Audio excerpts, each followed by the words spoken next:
l'accompagne, je le connais depuis 15 ans, je l'accompagne dans cette campagne électorale depuis plusieurs mois.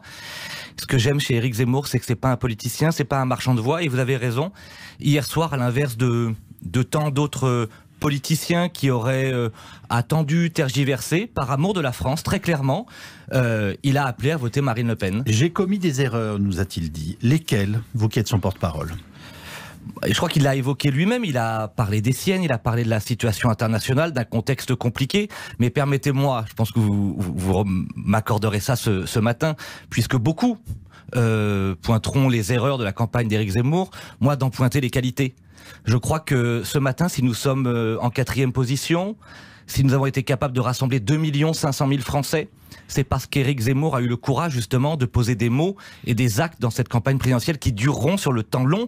Je pense au grand remplacement, à la question migratoire. Je pense aussi qu'il a brisé le cordon sanitaire qui divisait les droits depuis 40 ans et qui permettent ce matin, enfin, au sein d'un seul parti politique, le plus grand parti de droite ce matin, Reconquête, de rassembler les électeurs demain des Républicains qui sont orphelins, les électeurs du Front National, des Indépendants. Donc il y a plein de belles choses dans cette campagne, même si restons modestes, on aurait aimé faire plus et mieux. Voilà, on vous rappelle néanmoins que Reconquête est toujours derrière Marine Le Pen. Mais bien sûr, Alba Ventura, pardonnez-moi. Oui, parce que quand même, votre parti, votre candidat Éric Zemmour a souvent été sondé à 15% et il termine à moitié moins, à 7%. Pourquoi? Qu'est-ce qui a fait cette chute à votre avis? Je crois que vous avez vu le vote utile qui a marché à plein pour les candidats qui étaient présents depuis longtemps. Emmanuel Macron est le président de la République. Marine Le Pen, c'est sa 3e élection présidentielle. Jean-Luc Mélenchon, pareil. Éric Zemmour, il est arrivé il y a 6 mois. Et déjà, je le rappelle, quand on voit qu'on fait plus que l'addition des 2 grands vieux partis, le Parti Socialiste et les Républicains, incontestablement, l'une des surprises de ce scrutin... Comparé aux plus faibles. Non, on se compare à des partis, vous savez, qui ont 40 ans d'existence. Moi, je suis très heureux aujourd'hui. Si vous voulez, pas sa radicalité, c'est finalement. Mais je crois pas. On a besoin. Si vous voulez, on peut continuer à faire semblant de ne pas voir. Moi, j'ai vécu pendant 18 ans dans un quartier populaire. Bien sûr que la question de la fin du mois, c'est l'un de mes combats, j'en ai même écrit un livre. Mais la question de la fin de la France, du remplacement migratoire, de la crise sécuritaire, de la question centrale de l'école pour recréer une espérance pour toute une nouvelle génération, tout ça, ça compte. Et ce qu'a porté aujourd'hui Éric Zemmour, c'est un immense espoir. Oui, un espoir est né dans cette campagne présidentielle.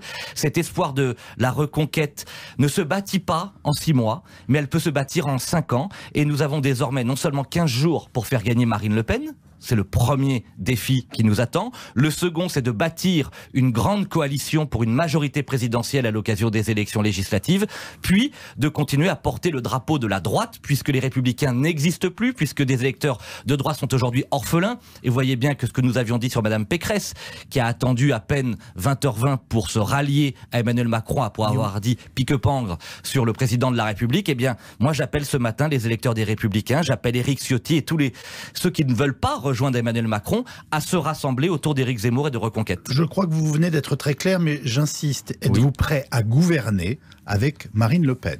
Bien sûr. Si vous voulez, moi ça fait d'ailleurs... Vous allez la voir?